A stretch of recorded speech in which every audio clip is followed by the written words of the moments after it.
Halo semuanya, sawadee-krap. Apa kabar? Semoga kabar kalian selalu baik dan juga sehat. Selamat datang di segmen analisa. Hari ini kita kembali perbaharui informasi terkini ya dari kasus pembunuhan di Subang, Jawa Barat. Dan kemarin kita sudah tahu bahwa ada beberapa media massa yang sudah memberitakan bahwa dilakukan kembali pemeriksaan atau untuk melengkapi berita acara pemeriksaan. Dan menurut aku ini adalah berita acara pemeriksaan yang mungkin untuk mengkonfirmasi beberapa poin sebelum ditentukan siapakah yang menjadi tersangkanya. Ketiga kakak korban sekaligus bibi atau uwak dari korban, Ibu Yeti, Ibu Lilis, dan juga Ibu Ida selama kurang lebih 5 jam diperiksa oleh Kapolres Subang AKBP Sumarni sampai tengah malam. Dan setelah keluar dari pemeriksaan sepertinya mereka tidak memberikan keterangan apapun. Tapi kalau kita bisa runut ya, sebenarnya BAP atau berita acara pemeriksaan itu setiap kasus dengan karakteristiknya masing-masing, karakter yang mungkin mudah, sedang, sangat sulit.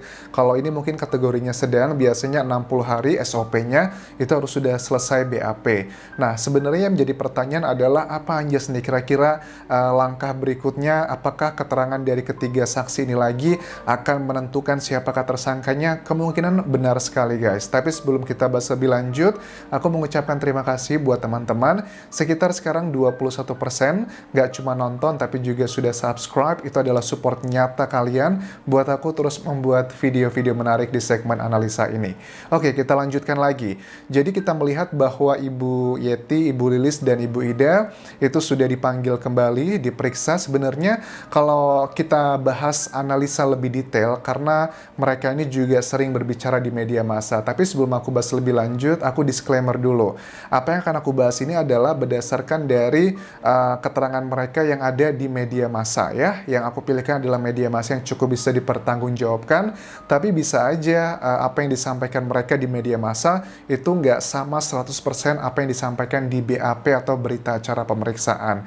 Jadi BAP itu atau berita acara pemeriksaan adalah tulisan dalam bentuk tulisan yang merupakan verbatim. Verbatim itu adalah kata-kata yang kita ucapkan ada yang menulis, makanya itu dibutuhkan waktu lama. Nah, sebenarnya untuk mencari data mengenai Ibu Yeti, Ibu Lilis, dan juga Ibu Ida tentang kasus ini tuh nggak terlalu sulit ya, karena mereka cukup open ke media massa. Dan seperti kita tahu bahwa beberapa kali di wawancara media nasional seperti Kompas TV ataupun juga TV One, ada beberapa fakta yang kita ketahui. Misalnya hubungan mereka itu tidak harmonis, bahkan sempat ada kabar yang menyatakan bahwa di awal-awal kasus ini muncul, istri mudanya Pak Yosep, yaitu Ibu Mimin, sering meneror almarhumah Ibu Tuti. Itu juga kita tahu dari mereka pertama kali salah satunya diwawancara di media massa begitu. Juga buat teman-teman yang bilang komentar di videoku gini, Anjas kenapa kok bahasnya diulang-ulang sih gitu? Enggak, sebenarnya setiap video yang aku buat, aku tidak membahas sesuatu hal yang sama.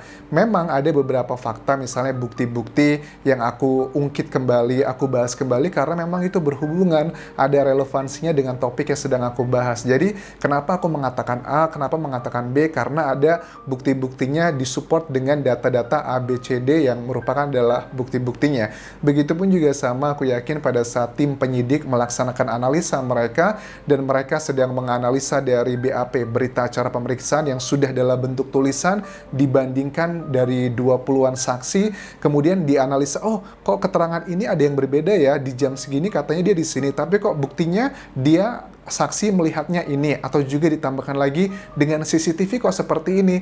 Nah, itu kurang lebih agak sedikit mirip ya. Analisaku adalah membandingkan sesuatu hal dari data-data yang sudah tersebar di media massa. Tapi bedanya kalau dari pihak kepolisian, mereka mendapatkan datanya adalah langsung yang sangat kredibel gitu dan dipertanggungjawabkan. Nah, dan lebih banyak juga. Sedangkan yang kubahas adalah hanyalah bagian-bagian yang memang sudah disebarkan di media massa. Itu adalah intinya kenapa aku membahas beberapa bukti yang harus aku ulang kembali. Nah, lanjut lagi. Pertama adalah berdasarkan analisa aku sendiri, kita mengetahui tentang kasus teror itu, teror ini adalah dari Ibu Mimin ya, ke almarhumah Ibu Tuti. Itu kita tahu dari salah satu kakak korban juga di wawancaranya TV One menyatakan bahwa dulu tuh sering kok mengirimkan teror di WhatsApp, marah-marah dan sebagainya. Kemudian juga diketahui bahwa ada masalah ekonomi ya, almarhumah Ibu Tuti diketahui bahwa almarhumah itu sempat susah keuangan bahkan sering minjem uang ke kakaknya karena dinilainya adalah uangnya dihabiskan untuk istri mudanya. Itu juga kita dapatkan keterangannya dari kakak-kakak ini juga, dari kakak dari almarhumah maksudku begitu.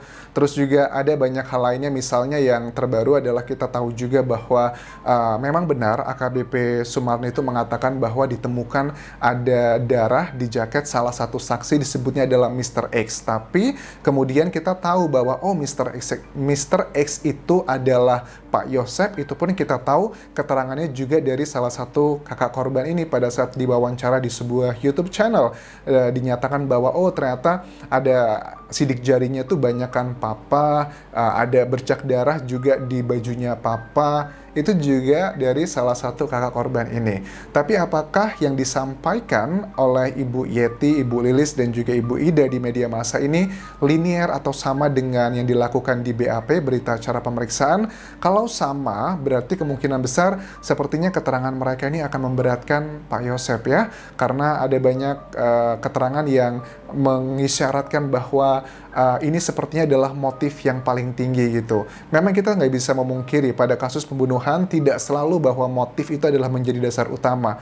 Maksudnya gimana Anjas? Mentang-mentang aku benci kamu, aku punya masalah sama kamu, belum tentu aku membunuh kamu. Itu adalah motif ya, tapi kan motif yang tidak selalu linear begitu, apalagi di kasus yang sudah sangat kompleks seperti ini. Nah, motif mungkin bisa menjadi salah satu alasan siapakah yang paling diuntungkan dari ketiadaan mereka, itu bisa menjadi salah satu kecil yang bisa menjadi bahan analisa. Tapi aku melihat bahwa keterangan dari mereka ini pada saat diwawancara di Kapolres, di ruangan Kapolres Subang sendiri, itu mungkin lebih bersifatnya intimate, karena biasanya kalau dilakukan wawancara untuk pelengkapan BAP, berita acara pemeriksaan, itu biasanya sudah ada ruangan khusus ya untuk pemeriksaan. Tapi ini sedikit unik menurut aku, wawancaranya kurang lebih selama 5 jam itu dilaksanakan di kantornya AKBP Sumarni secara langsung. Dan ini mungkin menunjukkan agar lebih santai, lebih rileks, karena mungkin mereka bukanlah tertuduhnya. Nah, sebenarnya yang data-data yang ingin digali sebenarnya kalau aku melihat, karena memang kalau berdasarkan keterangan dari bukti-bukti yang ada di media massa tentang kronologi, analisaku adalah kronologi pada saat Pak Yosep pada saat menemukan rumah acak-acakan, kemudian ada beberapa hal perbedaan. Yang pertama adalah pada saat Pak Yosep itu bilang bahwa di berbagai media massa mengatakan pada saat Pak Yosep jam 7.15 tiba di lokasi kejadian, Pak Yosep langsung bilang ke seseorang, kamu lapor ke RT, aku lapor ke Polsek. Itu sudah dibantah dengan orang tersebut, katanya saya tidak mendengarkan perkataan itu. Itu yang pertama. Yang kedua adalah mengenai Pak Yosep itu mampir dulu ke rumahnya Danu yang ngomong dengan ibunya yang merupakan salah satu dari kakak korban juga.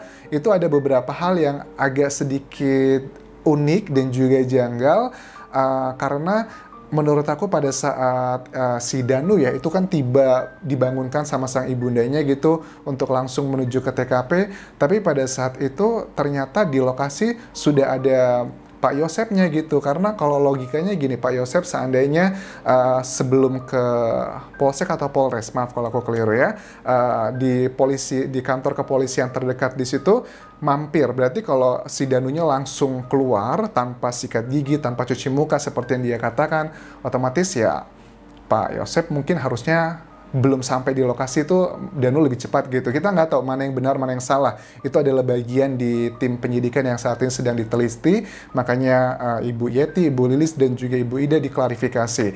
Terus juga masalah DNA-nya Danu ditemukan di puntung rokok. Dan puntung rokok ini nggak cuma satu merek, tapi ada berbagai merek. Dan lokasinya puntung rokok ini berada di dalam rumah yang bukan di luar rumah. Jadi itu mengindikasikan bahwa dia atau si Danu berada di dalam rumah tersebut.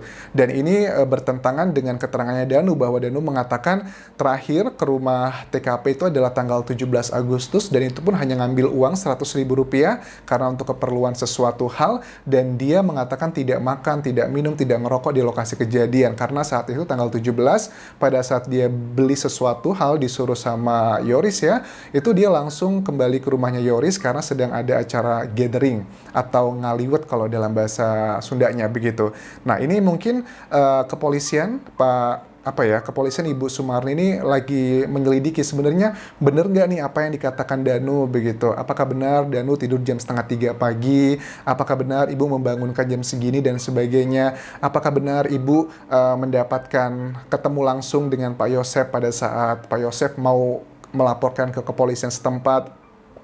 Jadi hal-hal simpel seperti itu menurut aku justru sangat penting ya, karena kasus ini sudah lebih dari 40 hari, sudah hampir 2 bulan kan ya. Justru kadang hal-hal basic, hal-hal dasar itu yang malah terlupakan begitu. Jadi jangan sampai sudah banyak keterangan macam-macam itu malah membuat inti utamanya itu kabur. Tapi kalau secara pribadi menurut aku dengan sekian banyaknya media massa yang meliput ini, wawancara para saksi, menurut aku kita harus tidak boleh rely keterangan-keterangannya di beberapa hari terakhir ini. Tapi kita juga harus memflashback keterangan di awal-awal kejadian. Justru aku lebih percaya sih, kalau secara pribadi lebih percaya adalah yang awal-awal keterangannya. Tapi kalau sudah kesini-kesini, mungkin sudah ada di polis sesuatu hal karena ada ketakutan tertentu atau karena menghindari sesuatu hal, itu juga menjadi faktor pertimbangan begitu. Tapi yang pasti aku sangat yakin bahwa kalau berdasarkan SOP atau standar operasional pada saat BAP, untuk kasus sedang tipe seperti ini, biasanya 60 hari itu harus sudah selesai dilakukan BAP. Artinya kalau BAP sudah selesai, nah di situ akan dilakukan tim analisanya menunjuk siapakah yang menjadi tersangkanya. Dan menurut aku pada saat keterangan Ibu Yeti, Ibu Lilis, dan juga Ibu Ida, kalau sama keterangannya seperti yang disampaikan di berbagai media massa, ini cenderung cukup memberatkan pihak Pak Yosep. Dan ingat bahwa sekarang ini dibutuhkan bukan lagi adalah seseorang yang mengaku, aku adalah pelakunya. Bukan, tapi 2 alat bukti yang kuat itu bisa menjadikan seseorang sebagai tersangka. BAP memang bukanlah alat bukti, tapi di berbagai persidangan, BAP itu bisa distandarkan, disamakan nilainya dengan bukti. Itu ada beberapa persidangan yang menyatakan seperti itu, tergantung dilihat dari kontennya. Kalau memang pernyataan saksi A, saksi B itu benar semuanya dan satu saksi yang salah aja, itu adalah yang kuat, yang bisa dijadikan bukti. Tapi kalau ditanya apakah BAP bisa jadi bukti atau enggak, secara aturan memang tidak. Tapi tergantung dilihat dulu. Ini karena adalah data kualitatif ya. Jadi kualitatif itu kita melihat konteksnya, apa yang disampaikan, kalau make sense, ya itu bisa menjadi bukti. Jadi aku harap itu kalian yang bisa mengerti tentang BAP sendiri. Dan itu aja yang bisa aku bahas di video kali ini. Dan terima kasih untuk teman-teman yang sudah subscribe channel YouTube ini. Mudah-mudahan besok naik menjadi 30% ya. Nggak cuma nonton, tapi 30%-nya juga sudah subscribe. Tinggalkan komentar kalian mengenai video ini, tinggalkan like, dan sampai ketemu lagi di video berikutnya. Kalaupun kerap semuanya. Bye-bye.